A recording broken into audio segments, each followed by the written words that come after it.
बाई, कालच तुम्ही अध्यक्षपदाची सूत्र हाती घेतलेली आहेत. एक पूर्ण वर्षभराचा कालावधी आपल्याला मिळतो, काही वेगळ्या संकल्पना आपल्याला राबवायच्या असतील तर. सो तुमचा आत्तापर्यंतचा सगळा लोकसाहित्याचा एवढा प्रवास, तुमच्या सगळ्या स्त्रीवादी भूमिका, तर ह्याच्या अनुषंगाने काही वेगळ्या योजना तुमच्या मनात आहेत का? अगदी प्रामाणिकपणे सांगायचं झालं काय, माध्यमासमोर बोलताना किंवा केव्हाही बोलताना मला खोटं बोलता येत नाही. तर वयाचं आता माझी 86 वर्ष संपायची वेळ आलेली आहे. आयुष्यभर मी काही ना काहीतरी करत आलेली आहे आणि सगळ्यात महत्त्वाची गोष्ट, मी ठरवून काहीही केलेलं नाही आहे. जे समोर येईल त्याला सामोरं गेले.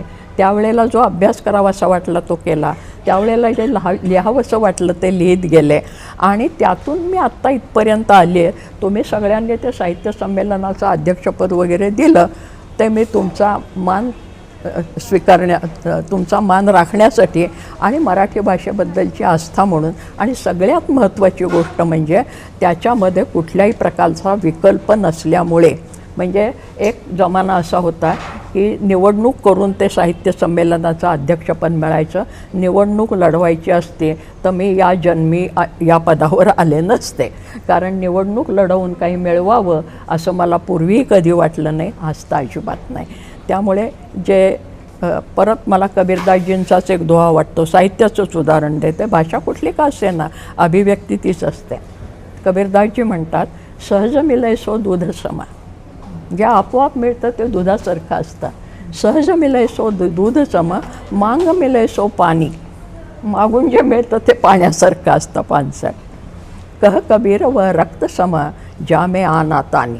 आणि ज्याच्यामध्ये फार ओढाताण करावी लागते, लढाया कराव्या लागतात, कोणाला ओरबाडावं लागतं, ते रक्तासारखं असतं. त्यामुळे त्यातलं आपण काय घ्यायचं, तर माझी भूमिका आहे सहज मिलय सो दूध समा. कारण पुन्हा कवितेचंच माध्यम घ्यायचं झालं तर, जीवन में दोनों आते हैं, पाने के पल खोने के क्षण.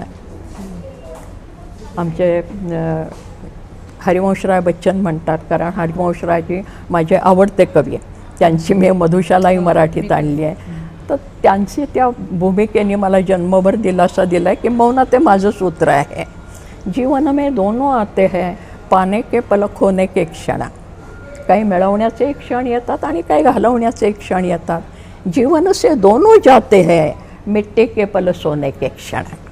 तेव्हा जे घालवणारे असतात मिट्टीचे, मातीचे असतात, ते सोनं असलं माती असलं तरी ते जातं, काही कायम टिकत नाही आहे.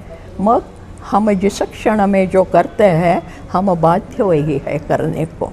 ज्या क्षणी आमच्या समोर जे आव्हान उभं राहिलं असेल त्याला सामोरं जाणं, याच्याशिवाय आम्हाला गत्यंतर नसतं. आता तुम्ही प्रश्न विचारताय, मला उत्तर देण्याशिवाय गत्यंतर नाही आहे. म्हणून मी हरिवंशरायजींच्या भाषेमध्ये उत्तर दिलं की आता इथून पुढच्या आयुष्याच्या टप्प्यामध्ये जे कधी आयुष्यात केलं नाही मुद्दाम ठरवून, तसं इथून पुढे काही करणं शक्य नाही. आत्तापर्यंत मी जे करत आले ते माझ्या आनंदासाठी करत आले.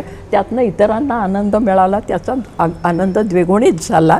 तुमच्यासारखी माणसं मला भेटत गेली आणि तेच मी करत राहीन जोपर्यंत मला शक्य आहे तोपर्यंत.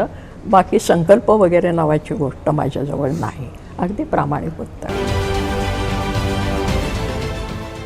देश विदेशातील प्रत्येक घडामोडींचे लाईव्ह अपडेट मिळवण्यासाठी आता साम टीव्हीच्या सर्व सोशल मीडिया प्लॅटफॉर्मला लाईक, फॉलो आणि सबस्क्राईब करा. तसंच सर्व नोटिफिकेशनसाठी बेल आयकॉन प्रेस करायला विसरू नका.